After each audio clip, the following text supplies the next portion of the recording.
Dans ce troisième encadré, on veut déterminer la valeur du capital initial noté C0. Une institution financière offre à ses clients un placement à un taux d'intérêt composé annuellement de 3,5 Détermine le montant investi par une personne si, 4 ans plus tard, la valeur de son placement sera de 2868,81 Encore une fois, on détermine la valeur des éléments CN, C0, N et I. Donc, le capital accumulé, c'est la valeur du placement dans 4 ans, donc 2868,61 Le capital initial, ben, c'est ce qu'on cherche. Le nombre d'années, on nous le donne juste ici, donc 4 ans. Le taux d'intérêt composé par année, c'est ce qu'on nous donne directement dans la situation, 3,5 qui correspond à une valeur décimale de 0,035. Ici, on a deux stratégies à vous proposer. Dans la première stratégie, on utilise la même formule et on remplace les éléments et on va venir isoler l'élément manquant. Donc, CN 2868,61. C0, c'est ce qu'on cherche. 1 plus 0,035, qui est I, et l'exposant N4. On peut calculer ce qui se trouve dans la parenthèse. 1,035 va être la réponse.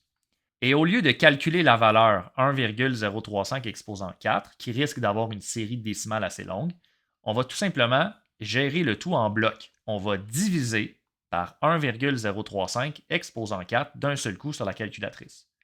En le faisant, on obtient une réponse de C0 de 2500 $. Donc voilà pour la première stratégie. Pour la deuxième stratégie, mais ici on a une nouvelle formule, qui est en fait pas une nouvelle formule, puisqu'on peut vous la démontrer si vous balayez le code QR qui se trouve à la droite. Mais on peut l'appliquer directement. Donc certains vont préférer cette méthode au lieu de la première.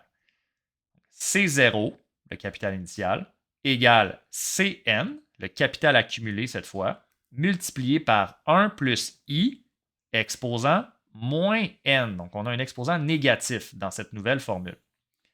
En l'appliquant et en remplaçant les valeurs connues, on obtient le capital accumulé, 2868,61, multiplié par 1 plus I, qui est 0,035, exposant moins N, qui était 4. Encore une fois, l'addition dans la parenthèse nous donne une somme de 1,035. Et en calculant la valeur de l'expression avec l'exposant négatif cette fois, on obtient encore une fois 2500 $ comme capital initial.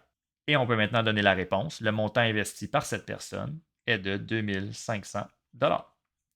Donc, c'est deux stratégies qui sont équivalentes. À vous de voir laquelle vous préférez. Voilà, c'est ce qui termine la capsule.